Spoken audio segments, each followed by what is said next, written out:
Una vez nuestro diseño tiene ya tanto las restricciones como las cargas a aplicar, veremos que el siguiente menú que tendríamos en este caso sería el menú de contacto.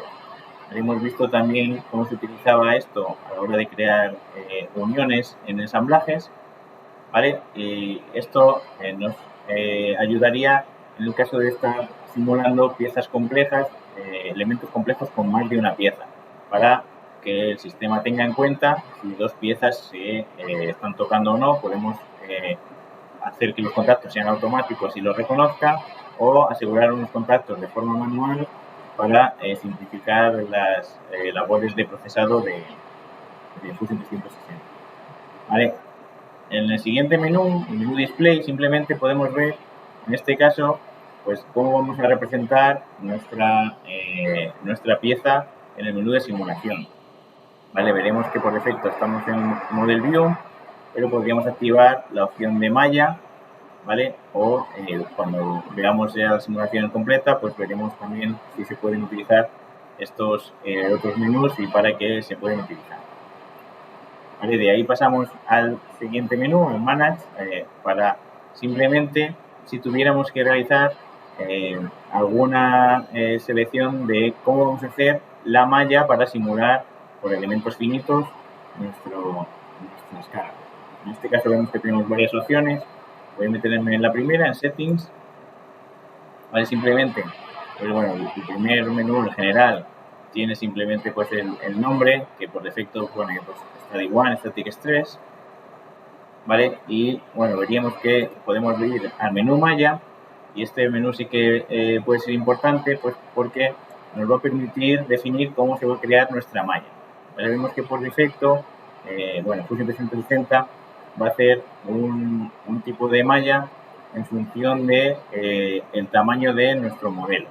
Es decir, está puesto por defecto, como veis, casi que el tamaño máximo de cada triángulo sea como mucho el 10% de la superficie. Vale, esto podría alterarse del 1 al 10. Vamos a ver ahora pues cómo cambia si nosotros variamos algunos de los valores. Pero voy a dejar primero los valores por defecto para que veáis lo que pone. ¿Vale? Vemos que tenemos también algunas opciones avanzadas, en este caso para geometrías un poco más complejas. ¿Vale? Pero lo importante es ver cómo podemos hacerlo de forma automática en función del tamaño del elemento, o con tamaño absoluto si queremos que nuestro tamaño de malla tenga un triángulo o unos valores hechos no en base a nuestro modelo, sino en base absoluta. Vale, voy a dejar el que venía por defecto. ¿Vale? Y vemos que bueno, tendríamos otros elementos, pero iríamos ya al menú de resolver, ¿vale? Solve. En este caso, el menú de resolver tiene varias opciones, ¿vale? Tiene un pre-check. Esto es importante porque el pre-check nos sirve para ver que hayamos definido ya todos los elementos con los que contábamos. En este caso, si pincho en el menú pre-check, nos pone que este estudio tiene toda la información requerida, pero si nos faltara, por ejemplo, las cargas o las restricciones, nos faltaría un aviso. Vale, a partir de aquí, si tenemos toda la información, se podría resolver. Vale, yo antes de resolverlo, para evitar que haya algo mal, por ejemplo, voy a dar a la opción de generar la malla, Generate Mesh. En este caso, vemos cómo pues, el menú, en este caso, realiza ese mallado. Vemos que la opción de Display ha pasado de Model View a Toggle Mesh Visibility, puesto que ahora ya sí que tenemos una malla.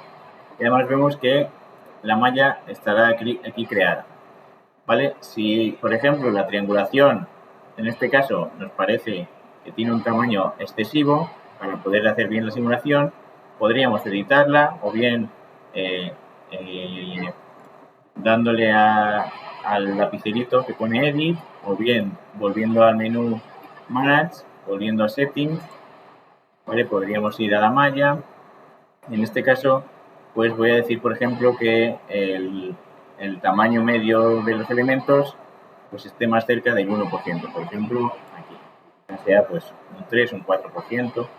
¿Vale? Si le doy a OK, veréis que no pasa nada, pero aparece aquí un aviso de exclamación de que algo está mal, ¿vale? Si veis el menú pone out of date, que quiere decir que pues, no está actualizado. Simplemente podría pinchar con el menú derecho generar malla, o en resolver generar malla de nuevo.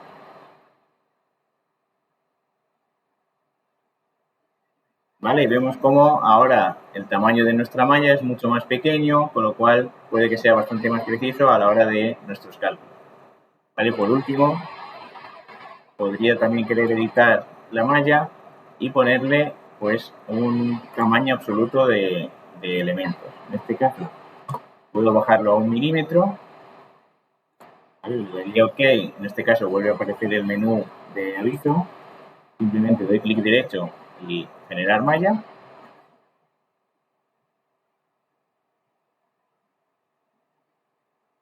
Y vemos cómo ahora el proceso tarda un poco más, puesto que estoy poniendo un tamaño de elementos definido por mí y no automático, ¿vale? Pero, bueno, pues el programa tardará el tiempo necesario, pero nos realizará la malla con ese tamaño de 1 milímetro. ¿Vale? Quizá al poner 1 milímetro va a crear demasiada triangulación que es excesiva para este proyecto, pero en nuestro caso no nos hace falta ese número de triángulos, pero no lo podemos saber hasta que no lo realice. Si viéramos que nos hemos pasado, pues podríamos dar al botón cancelar.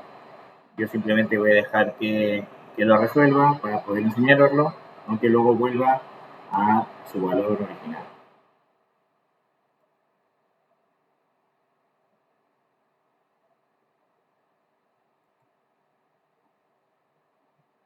¿Vale? Vemos como aquí nos aparece una información del mallado. En este caso nos está poniendo pues todos los elementos que ha calculado, ¿vale? El número de elementos, el número de la malla.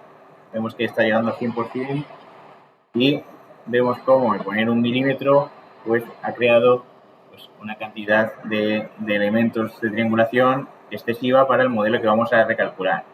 ¿Vale? Así que era un poco para que comprobarais cómo podemos llegar a niveles de detalle muy grandes si así lo deseamos, pero obviamente esto ralentizaría mucho la simulación. En nuestro caso, simplemente voy a volver a un elemento como el que tenía antes, ¿vale? Y voy a volver a darle a generar la malla para tener pues una triangulación más correcta respecto a la geometría que estamos utilizando.